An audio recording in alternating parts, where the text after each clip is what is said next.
A mud house belonging to Atmaram Naik in Satarkarwada under the Wade Panchayat of Sangam constituency has partially collapsed with the remaining portion in a dangerously unstable condition.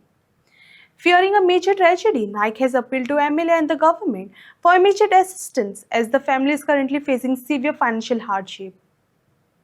घर आमगे सामकें आतां पोन्ने न्हिदें जालां सामकें आतां कांयच करूं मेळना आमकां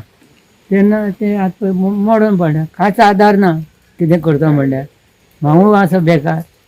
तरी आसा बेकार बायल म्हणटा आसा म्हण बेकार नाव कितें तुमचें भाऊ म्हाजें नांव आत्माराम आमदाराक कितें सांगपाक सोदता तुमी सुभाष फळदेसाय किंवा तवडकर आसा तांकां कशें आदार करचो म्हाका कितें तरी करून अशें इतलेंच म्हागेलें म्हणणें काकी आता तुम्ही सध्या याच घरात राहता आता हय आनी खंय वतली घरात टोटल फूट येयली आसा हय कितले दीस जाले कोसळ्ळा रे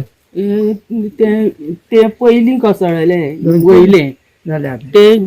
पावस पयले पावस 30 तारखे मेचे आनी हे 2 तारखे कोसळ्ळेले आता भितरली परिस्थिती कशी आसा भितर आतां गळट सगळें आनी दाळी पडल्या आनी भंय दिसता भितर रावपाक कितले जाण तुमी 3 जाणां कामाक कोण ना कामाक कोण ना सरकारान कितें करपाक जाय आशिल्लें तुमकां आमकां आदार करपा तें घराक सांगता